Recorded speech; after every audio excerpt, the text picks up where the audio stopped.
Dans cette vidéo sur les aires, je vais vous montrer les aires des figures usuelles que vous devez connaître par cœur pour la suite de votre parcours au collège. Donc, pour commencer,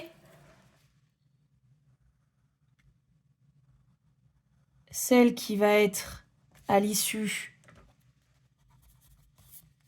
d'au moins deux autres formules, c'est la formule du rectangle. Donc, l'aire d'un rectangle, c'est longueur fois largeur. L'aire d'un rectangle, c'est longueur fois largeur. Alors, cette formule elle est importante parce que de cette formule découle la formule de l'aire du carré, puisqu'un carré, c'est un rectangle particulier qui a une longueur et une largeur égales.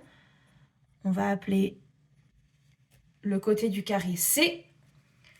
Si l'aire du rectangle, c'est petit l fois grand L, là en réalité c'est le même partout, donc c'est C fois C. Voilà.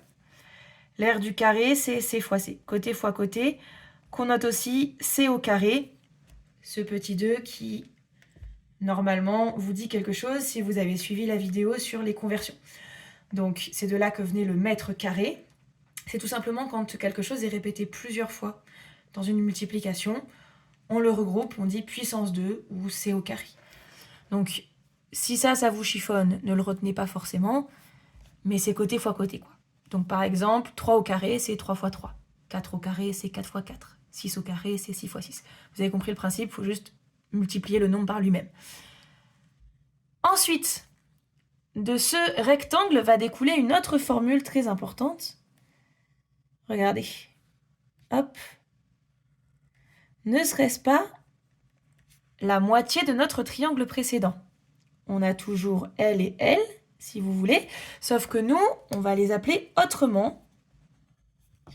On va les appeler base et hauteur. C'est la formule d'un triangle rectangle, et c'est base fois hauteur sur 2. En réalité, cette formule vaut pour n'importe quel triangle.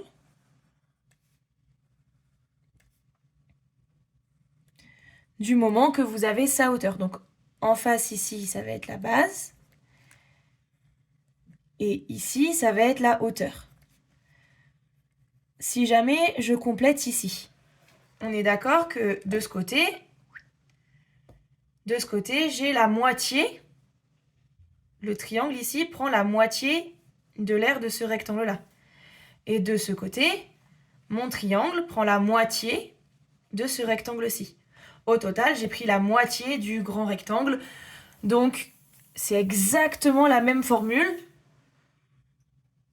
pour les mêmes... C'est exactement la même formule pour les triangles. N'importe quel triangle, qu'il soit rectangle ou pas. Ce sera toujours base fois hauteur sur 2. C'est là que les choses vont un tout petit peu se corser pour vous, parce que j'ai beaucoup d'élèves qui me disent que la base, c'est forcément le côté qui est en bas. Alors, il faut savoir que ça veut rien dire, un côté qui est en bas, parce que si jamais le triangle, je le mets comme ceci, c'est toujours le même triangle, et pourtant, en bas, c'est plus certain. La base d'un triangle, c'est juste un côté du triangle. N'importe quel côté. Ça, c'est une base, ça, c'est une base, ça, c'est une base. Il faut juste que ce soit un côté. Quand vous prenez la longueur de la base, vous prenez pas plus grand, vous prenez pas plus petit. Si je vous dis ça, c'est parce que, si jamais je l'appelle ABC, là, mon triangle, dans ma formule, la base, c'est AC, et la hauteur, il me faut un point I là, ça va être fois BI sur 2. N'oubliez pas de diviser par 2, parce que dans un triangle, si vous ne divisez pas par 2, bah vous vous trompez complètement, vous faites l'aire d'un rectangle, ce qui est un peu dommage. Donc, la base, la longueur de la base, c'est bien tout AC. C'est pas AI, c'est pas IC, c'est tout AC. La hauteur, je l'ai fait dans la vidéo sur les droites remarquables du triangle, mais je vais le rappeler ici. La hauteur, c'est la droite qui est perpendiculaire à la base et qui passe par le sommet opposé. Je dois être perpendiculaire à AC et passer par B. Donc ma base, c'est BI, et la hauteur de ma base, c'est la longueur BI. Ok, faites très attention, les hauteurs ne sont pas forcément dans le rectangle, dans le triangle, pardon. une hauteur, ça peut très bien être en dehors du triangle. Par exemple, si je vous fais un triangle qui a cette tête-là. Hop. Ok. Comme je vous l'ai dit, une hauteur doit être perpendiculaire à la base, mais en fait, ça doit être perpendiculaire à la droite portée par la base. C'est-à-dire que vous avez le droit de prolonger le segment que forme la base pour faire la droite baissée, et la hauteur doit être perpendiculaire à cette droite et passer par A. Donc vous prenez une équerre si vous n'avez pas des carreaux comme moi, et vous passez par A et vous devez être perpendiculaire en face. Donc là, dans la formule pour ce triangle-là, l'air, ça va être toujours la base baissée, pas plus loin, je ne vais pas jusqu'à I.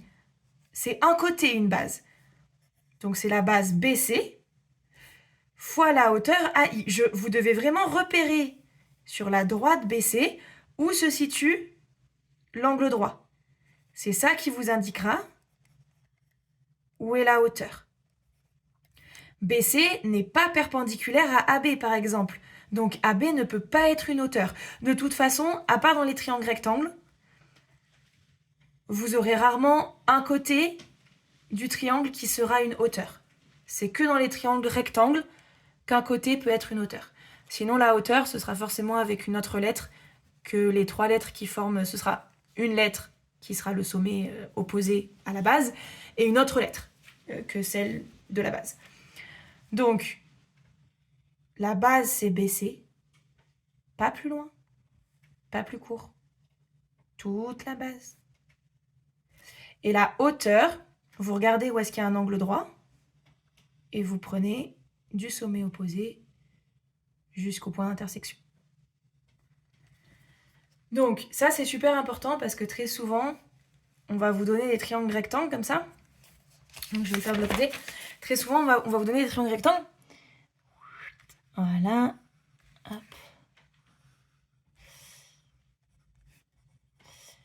Et on va vous dire, on va vous donner par exemple ça, je vais dire n'importe quoi. Et on va vous dire, calculer l'air. Ok. Vous allez dire que c'est la base fois la hauteur. Là, c'est bon parce que j'ai mon angle droit, divisé par 2.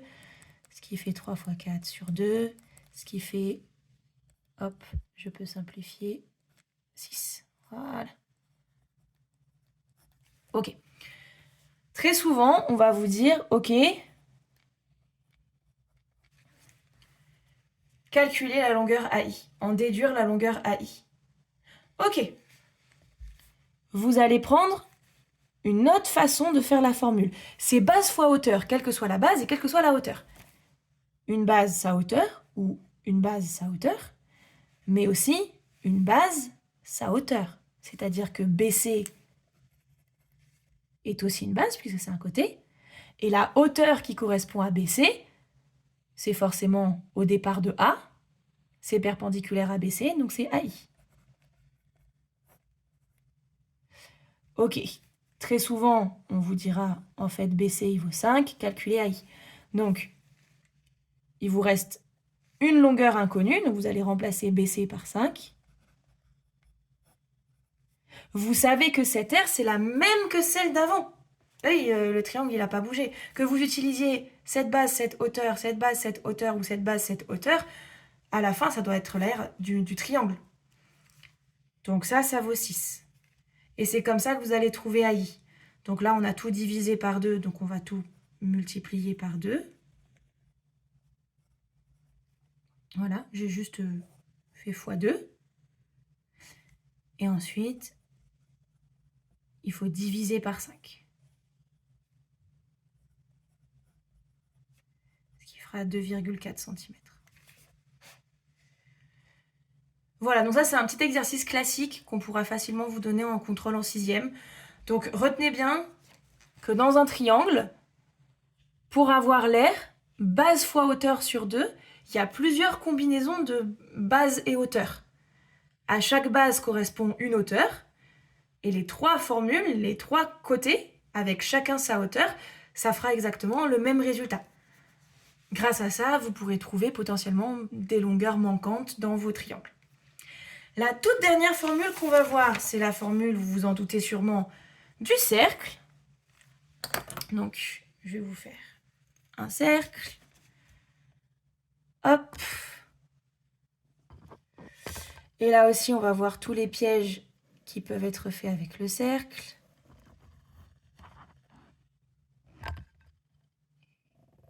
Hop.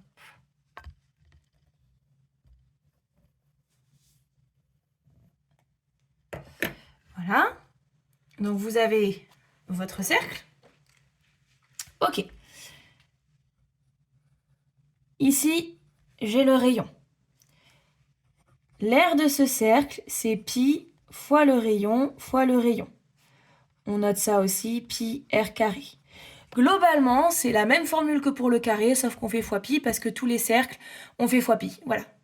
Donc, ne surtout pas confondre avec le périmètre, qui était 2 fois pi fois r, ou le diamètre fois pi. Ça, c'est le périmètre, bon sang. De toute façon, si vous n'avez pas un côté fois un autre, vous ne pourrez pas avoir des centimètres au carré. Donc, cette formule, elle est impossible. En termes d'unités, ça n'a aucun sens. Les unités d'air, c'est des carrés. Donc, vous devez avoir des longueurs au carré. Donc, des longueurs, enfin, une longueur fois une longueur. Il y a forcément 2 longueurs multipliées entre elles, sinon, c'est pas une aire. Donc, pi fois r fois r. Exemple, si jamais r, là, il vaut 3, vous allez me dire que a, c'est 3 fois 3 fois pi. La valeur exacte de l'air, ce sera 9 pi cm². Ensuite, la valeur rapprochée. Pour rappel, pi, c'est environ 3,14. Donc, vous allez devoir poser 3,14 fois 9.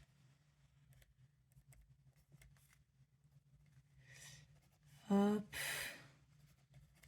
Et vous allez trouver que ça fait environ 28,26 cm². Environ, vous mettez bien une vague là, ici, pour dire que c'est environ égal. Valeur exacte, valeur approchée. En maths, on vous demandera très souvent, voire toujours les deux, voire même que la valeur exacte en réalité. Et alors, le gros piège qu'on adore mettre dans les contrôles, c'est qu'au lieu de vous donner le rayon, on vous donne le diamètre. Et alors là, attention, vous avez une étape supplémentaire à me faire. Supposons du coup que là, mon diamètre, il fasse 6 cm. Un élève qui va beaucoup trop vite va m'écrire que c'est soit carrément, il se trompe, il va m'écrire que c'est le périmètre, il va me faire 6 fois pi. Bon là, on est clairement dans je suis allé soit beaucoup trop vite, soit je n'ai pas du tout regardé la vidéo. Sinon, vous allez m'écrire que c'est 6 fois 6 fois pi. Voilà, vous allez complètement oublier que c'est le rayon qu'il faut prendre et pas le diamètre. Attention, si on vous donne le diamètre, le rayon, c'est bien la moitié. C'est le diamètre divisé par 2. Donc, si on vous donne un diamètre, d'abord, vous divisez le diamètre par 2.